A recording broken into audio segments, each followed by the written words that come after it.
Bem-vindos ao terceiro episódio do Ponto de Vista, o podcast do Colégio Magnus. Eu sou a Fábio, anfitriã desse podcast, e hoje eu estou aqui com 3 dos nossos alunos, cada um de uma série diferente, justamente para que nós possamos discutir os desafios que envolvem cada etapa do ensino médio.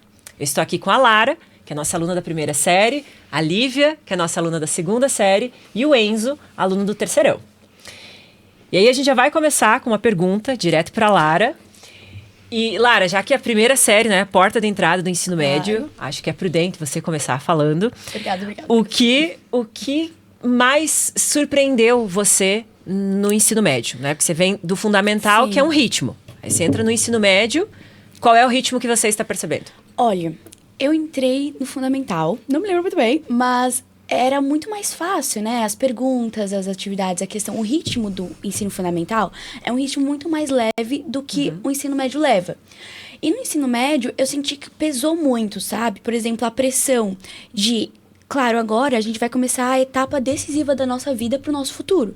E eu acho que isso pesa muito desde o primeiro do ensino médio. Por exemplo, nas notas, pensar já em que faculdade, já ir planejando isso. Eu acho que isso me impressionou muito no primeiro ano. E pressiona muito também as minhas decisões. Por exemplo, pensar, vou estudar hoje ou vou estudar amanhã. Estudar nos 2 dias, porque eu tenho que me sair bem, entendeu? Eu acho que é uma pressão muito mais forte em questão de estudo e de como eu vou seguir.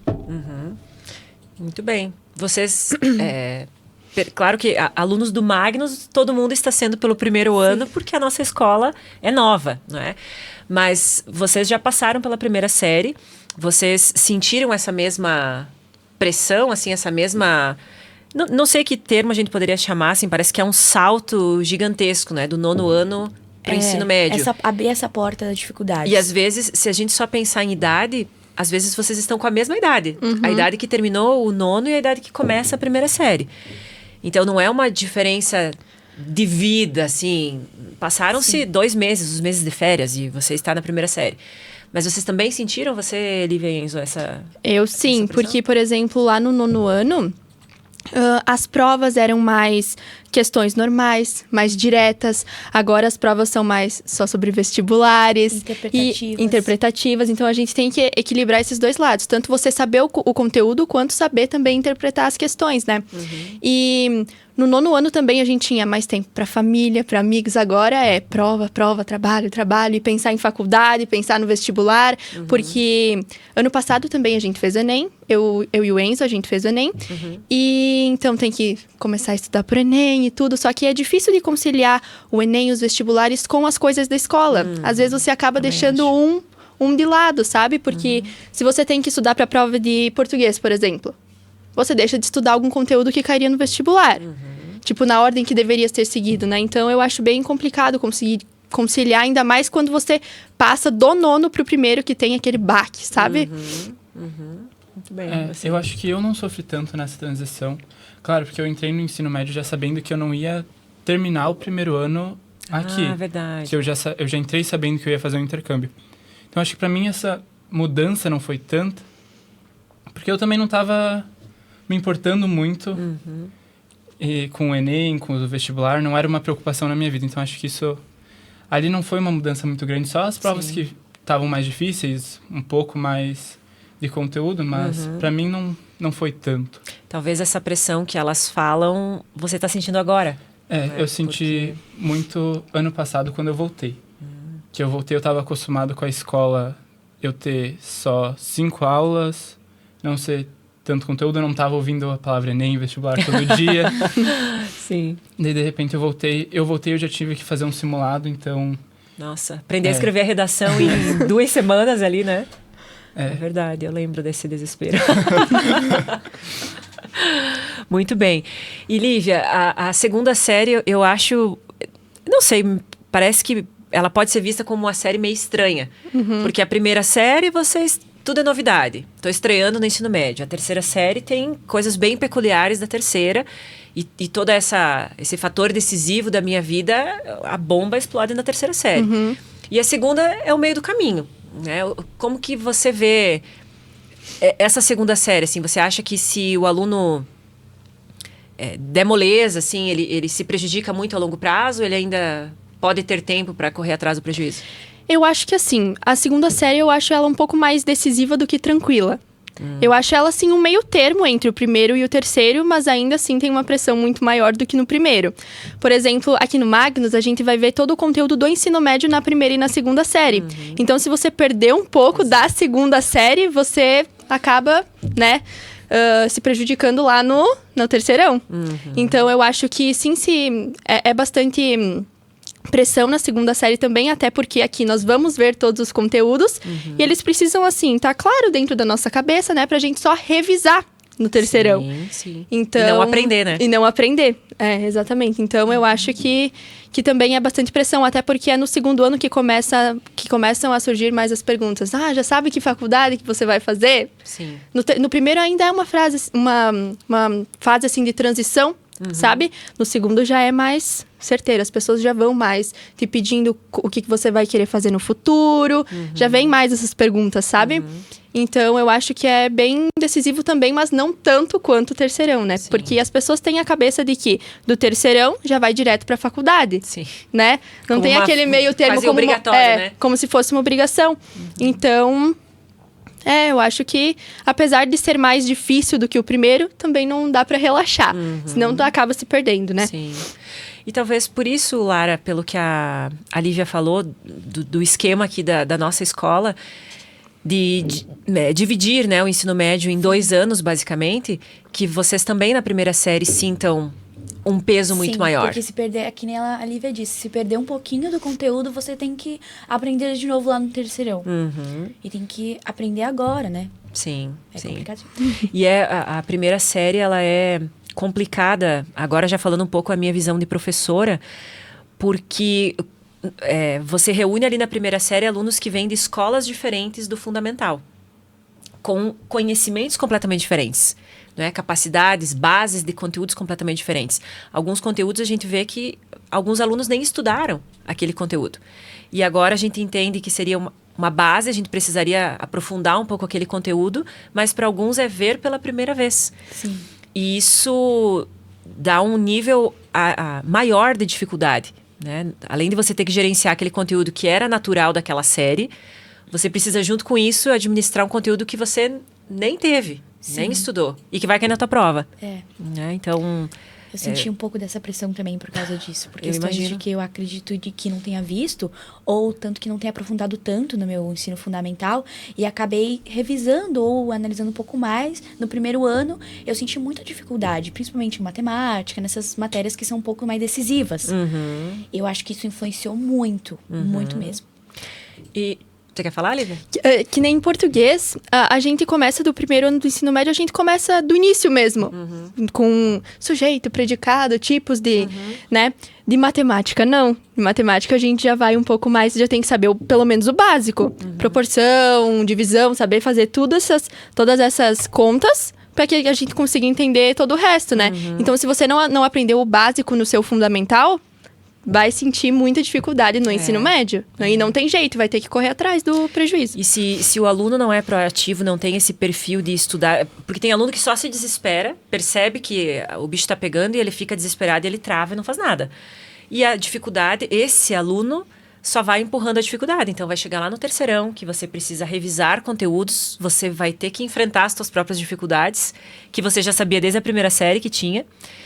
E a bomba vai ficar muito complicada de ser administrada, né? Porque você vai ter outras demandas, uma revisão em progresso e 5 conteúdos básicos para você aprender. Sim. Então, a revisão já não está fazendo mais muito sentido, já que a base não teve.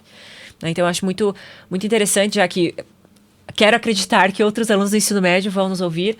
E essa não é só uma conversa despretensiosa, assim, pra gente... vamos falar sobre isso, mas é também algo para daqui a pouco alguém do fundamental vai nos ouvir e vai pensar, poxa, tenho que me preocupar com essas coisas, né? E então é interessante os sentimentos de vocês para isso, né? Como um alerta, uma orientação, um norte para outros alunos. E até para a própria autoidentificação, né? Os próprios colegas de vocês talvez percebam, puxa, eu tô passando exatamente pela mesma coisa. Né? E outra coisa que eu vejo que vem bastante, vocês recebem... Vocês aprendem a lidar, e que é diferente do fundamental, são as notas mais baixas, né? Assunto delicado. Porque, vejam, no fundamental é um ambiente mais controlado, né? Eu não... Bom, não vou me demorar analisando isso. Mas isso também muda radicalmente quando vocês vêm pro médio. Né? Como que vocês gerenciam essas notas baixas, sabendo que a nota é a nota, ela não... O professor não vai alterar aquela nota. É claro que todo mundo vai ter chance de melhorar, né? Não é aquela nota que decidiu a tua vida. Mas ela tá ali, ela não vai sumir. Né? Então, você tá lá com um 5. E no dia seguinte, agora, nós estamos num período de provas em sequência, é meio que se recupera de uma derrota. 8 provas em uma semana. Como que vocês lidam com isso? A nota baixa que ninguém quer, a gente estuda para não tirar nota baixa, mas faz parte, ela pode vir. Olha, eu principalmente agora cheguei nesse baque aí do ensino médio, que não foi muito bom, mas eu percebi que, tipo assim, eu nunca fui uma pessoa que tem o hábito de estudar. Quando eu entrei no ensino médio, isso me deu um tapa na cara e isso eu comecei a estudar. Eu percebi que eu tenho que estudar. E, tipo, não tem um dia que eu acordo, amanhã tem prova, deixa, esquece, eu vou passar do mesmo jeito. Eu não tenho esse pensamento. Eu tenho que estudar, e se eu não estudar, eu vou ir mal, eu tenho certeza disso. Eu tenho que estudar, eu não tenho escolha, eu tenho que estudar. E isso tá pesando muito, sabe? Em questão do nervosismo também. Às vezes o estudo é prejudicado por causa desse nervosismo. Eu tenho prova hoje, mas amanhã eu tenho outra. Sabe? Então, pensar nessa questão, às vezes também prejudica no meu estudo, sabe? Mas eu tenho que estudar. É uma coisa que bateu em mim no ensino médio e... E até também dividir os dias pelo que você vai estudar. Por exemplo, essa semana a gente tinha 8 provas, a minha turma, né? Tinha 8 provas em 4 dias, porque quarta a gente não tinha. Quando que estuda para essas 8 provas? Tem que ser no final de semana, separar um tempinho, um pouco, né? Um pouco de cada dia e estudar para tudo. Não tem mais como você chegar na escola e... Estudar antes da aula. Estudar antes da aula. Não existe mais isso. Não tem como. E achar que uma cola vai te salvar. Não tem também mais como pensar desse modo. Ainda mais em questões que... muitas provas agora são discursivas. Matemática precisa de cálculo. Não adianta você pegar uma cola com a pessoa, colocar o resultado. O professor não vai considerar. Sabe? Então... Ainda mais o Luciano. Então... Realmente. Mas acho que esse negócio de notas baixas... Chegou um ponto que tirar um 7 em algumas matérias é ótimo. Matemática, física, perfeito, química, assim. tirou um 7, ótimo. Acho que agora o objetivo não é nem mais... Antes tinha preocupação, tem que passar de ano. Agora acho que a preocupação mais é conseguir fazer o vestibular e acho que tu para de se preocupar um pouco também em ter notas altas. Claro, tu precisa da nota alta pra ficar com uma média e não pegar exame. Mas acho que eu, pelo menos agora... Eu já parei de me preocupar em passar de ano. Preciso da minha média, porque a minha preocupação é passar no vestibular. Então, muitas vezes eu foco em estudar para o vestibular em vez de estudar para a prova. Tipo, vou estudar para a prova, óbvio. Mas alcançando o mínimo, tá bom. Entendi. E, olha, tem muito... A Lívia mencionou isso antes, né? Que o ensino médio, às vezes, atrapalha né, o estudo para vestibular e para Enem. E eu imagino que chega um dado momento que o aluno da terceira série, especialmente, ele começa a pesar isso, né? Porque o tempo é limitado, de todos nós. Vocês passam todas as manhãs na escola. Segunda-feira, passam à tarde também, porque tem aula o dia todo. A vida não é só as provas, os conteúdos e a escola. A gente faz outras coisas na vida, né? Eu falo para os alunos do pré-vestibular que, junto com o vestibular, a gente precisa viver. Aquele ano de provas não se resume à prova, porque você não vai parar a tua vida para isso, você precisa continuar desempenhando as tuas outras tarefas, você tem que ser feliz, você tem que se divertir, senão a gente enlouquece. Mas então, eu penso que chega um dado momento que vocês começam a colocar mesmo na balança isso, e beleza, o meu objetivo é essa prova. Às vezes, exatamente o que você está estudando na escola é um conteúdo importantíssimo para aquela prova, então maravilha. Mas, às vezes, não é um conteúdo que cai. Né? Então, vamos pegar o nosso conteúdo aí, Lívia, da semana que vem. A gente está estudando tipos e sujeitos na segunda série. É importante para o Enem, tipos e sujeito? Nunca. Não é. Né? Agora, para outras provas, talvez para a Federal de Santa Catarina, para a CAF, né? Pensando nas provas aqui do nosso estado, sim. Mas fazer a CAF e fazer a UFSC não é o objetivo de todos os alunos. Então, chega um momento em que vocês começam a pensar, eu acho que de forma mais estratégica, né? Em alguma área vai no modo sobrevivência e na outra você vai decidindo com mais razão, mais lógica, né? Sim. Eu comecei a reparar isso há um tempo atrás já, que eu estava tendo umas 5 provas por semana e a maioria dessas provas o conteúdo não caía no vestibular que eu quero. Chegou um momento que eu percebi que eu não estava mais estudando para o vestibular, eu estava estudando para a prova. E agora que a gente começou com as recuperações, de novo, tem prova quase todo dia. Eu estou focando em estudar os conteúdos que vão cair no vestibular que eu quero, os outros dou uma olhada, e focar nos do vestibular que eu quero, porque daí, pelo menos, se eu for bom na prova, eu sei que eu vou ir, talvez, Sim. bem no vestibular. Sim. Então, é o jeito que eu tô fazendo pra, tipo, química. A gente tá vendo química orgânica. Química orgânica cai no vestibular que eu quero. Então, é o meu Ótimo. foco. Uhum.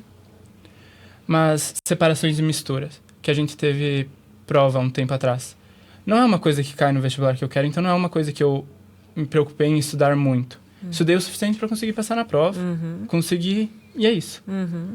Acho que E até porque esses conteúdos, quando vocês começam a conhecer as provas, os vestibulares e o perfil de cada prova, vocês começam a perceber que se você prestar bastante atenção na aula, aquilo pode ser suficiente para alcançar esse 7 na prova. Sim. E o extra você vai buscando fora, né? Você vai estudando, vai ampliando e fazendo os estudos que vocês fazem extra.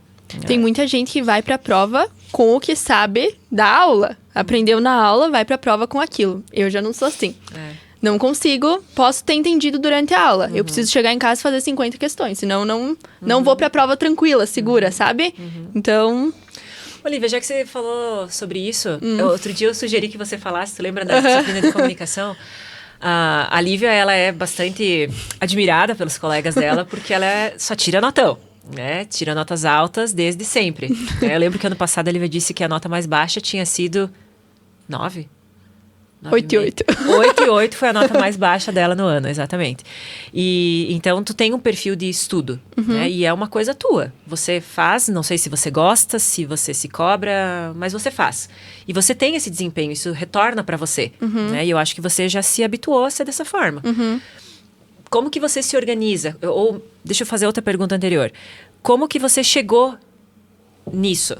Você sempre teve isso? Você sempre se cobrou? Alguém te cobrou? Como foi? Vou ter que começar lá de quando eu era pequenininha, então. O meu pai, ele faleceu quando eu tinha 5 anos. E eu tenho uma irmã especial. Nós somos gêmeas. Então, sempre foi eu, a minha mãe e a minha irmã, desde que eu tinha 5 anos, né? Então, eu tive que amadurecer muito rápido também. E a minha mãe nunca precisou me cobrar dos estudos, porque eu sabia que era uma coisa que era o meu dever, estudar. Às vezes, ela tinha que me mandar parar de estudar um pouco. Então, eu sempre fui assim. Desde que eu tinha uns 9, 10 anos, eu sempre estudei muito. E...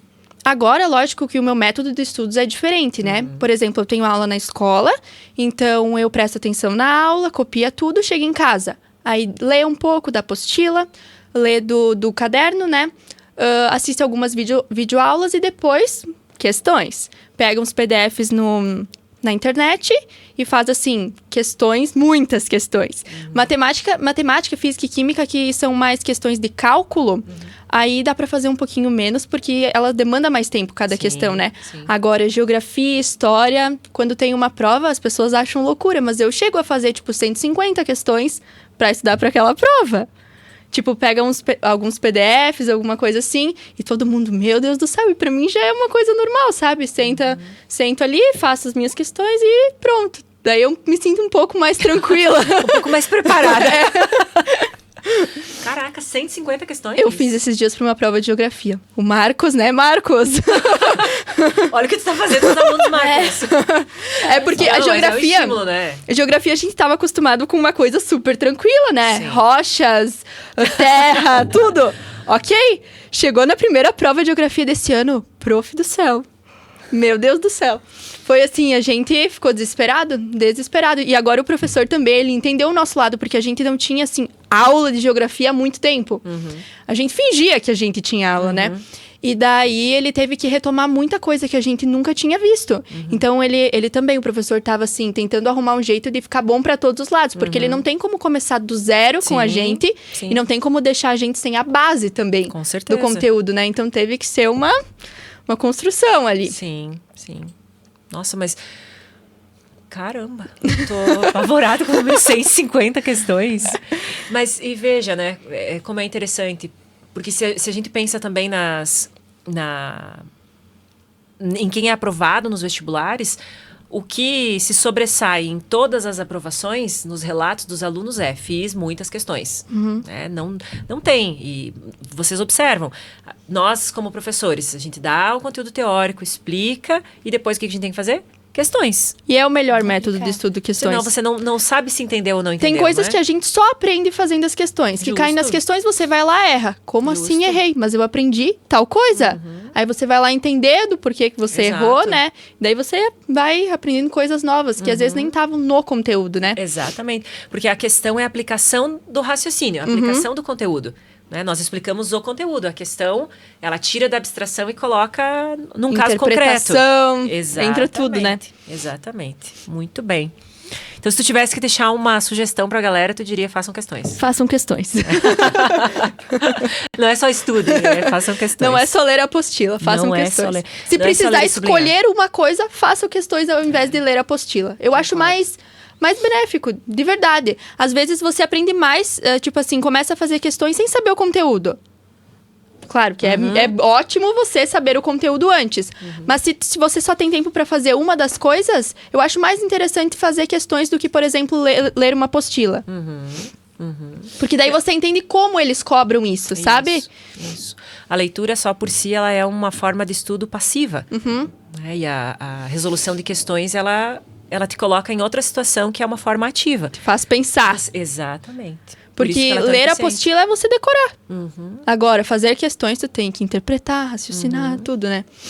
E tu vê uma estatística grande entre as questões, uma coincidência de questões, aquelas que você faz e aquelas que os professores colocam nas provas? Já não dá sorte de serem as mesmas? A Lara falou que sim. Já me ocorreu também. Nossa, hoje a gente tava conversando antes de entrar. Eu tinha feito esses dias 50 questões de física. Eu cheguei na prova, tinha umas 3 que eu já tinha feito. Eu olhei aquilo e falei... Obrigada, Deus. Eu já sei a resposta. Obrigada, já sei a resposta. Eu preciso pensar demais. Gente, porque física, assim, pra mim foi um baque. Porque eu não senti que eu tive a base de física essencial pra chegar e já pôr... Eu fiz só na teoria. Já pôr em prática, assim. Eu não senti que eu tive a base excepcional. Fazer essas questões tá me ajudando muito. Que nem a Lívia falou, fazer questão tá me ajudando muito. E chegar lá e pensar... Meu Deus do céu. Eu já sei a resposta. E agora, como é que eu vou fazer a resolução de forma certa? Pelo menos eu sei a resposta. Pois é. Chegando no resultado, tá ótimo. Como vai chegar? Hoje, por exemplo, eu tava na hora da prova de física. Eu tinha feito uma questão lá. Eu sei que a resposta é aquela. Como é que eu vou ficar, professor, que eu sei que a resposta é aquela? Professor, então, eu já fiz essa. E agora? E agora, só não lembro qual. Pra mim, nunca cai as questões que eu faço na internet. Nunca. Até porque os professores, acho que até você, prof, usa um aplicativo que é o... Super Pro. E não tem todas as questões dele na internet. Continuaremos usando o aplicativo. Não sei. Não usem, professor, não usem.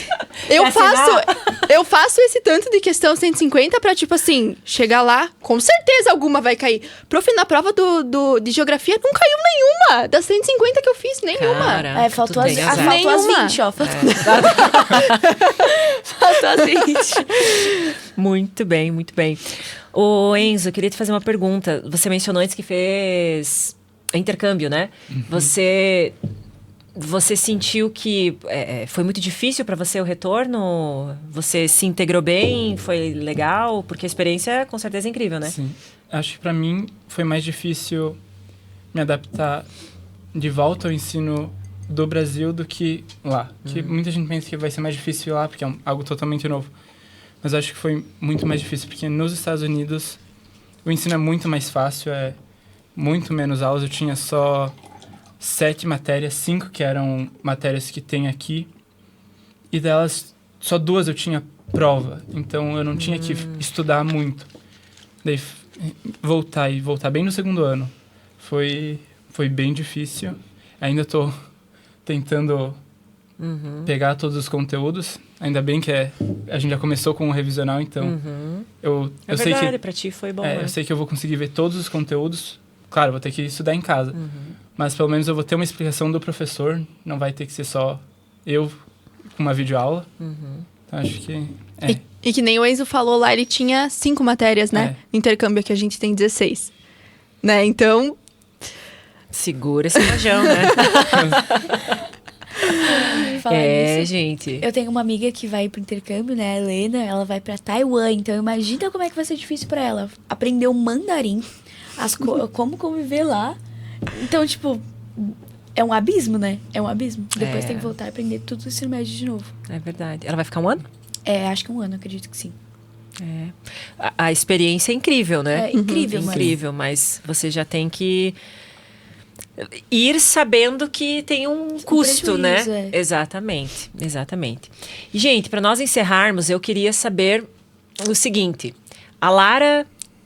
serve para os 3, eu acho. Serve para os 3. O que vocês gostariam de ter ouvido antes de entrar no ensino médio? Que ajudaria vocês, assim... Por exemplo, o Enzo está na 3ª série. Se ele pensar assim, nossa, se tivesse me falado isso na primeira, o ensino médio teria sido diferente. Eu acho que estudar mais, que na primeira, claro, eu tinha a situação do intercâmbio, mas eu não estava vendo como uma preocupação ainda o vestibular, o Enem, mas, gente, não tá tão longe. Eu lembro que eu entrei no primeiro e pensei, não, é só daqui a 3 anos, tá longe ainda. Não tá. Eu tô até agora mesmo, tô tendo que voltar tudo, estudar. Eu fiz o Enem e o vestibular pela primeira vez ano passado. Foi difícil. Então, você que tá no primeiro ano, não deixe de fazer esse ano. Esse contato visual aí. Não tô gostando. Não deixe de fazer esse ano. Já comece a estudar, preste atenção nas aulas. E já tenta descobrir o que você quer. Não talvez o curso, talvez a faculdade que você quer, que já ajuda muito saber que vestibular você quer, o que ele cobra. Então, acho que é isso. Eu acho que o que teria me ajudado... Eu sempre fui de estudar muito, né? Como eu já tinha falado. Mas eu acho que seria melhor se eu tivesse começado a fazer questões mais de interpretação, questões não tão diretas do conteúdo desde cedo, sabe? Porque no 8º ano, imagina, minha preocupação era chegar em casa, tomar banho e dormir. Sim. Tipo, claro que eu estudava pra prova e tudo, mas não era chegar em casa, ter que estudar pra prova no dia seguinte. Dava pra separar melhor as coisas, sabe? E eu acho que eu teria começado desde cedo a fazer questões, talvez não de vestibular, porque o 8º ano também é um pouco cedo demais, né? A gente não tem toda a base, né? Mas talvez fazer questões mais de interpretação, como eles caem nas provas e não tão direto assim, sabe? Perguntas diretas, porque perguntas diretas qualquer um sabe responder. Agora, interpretar, fazer um raciocínio de uma questão, eu acho que é mais difícil, né? Olha, eu sei que eu tô no primeiro ano do ensino médio. Que ao conselho é o que você falaria antes de entrar no primeiro ano do ensino médio. Mas eu falaria pra mim começar a ter o hábito de estudar antes de entrar no ensino médio.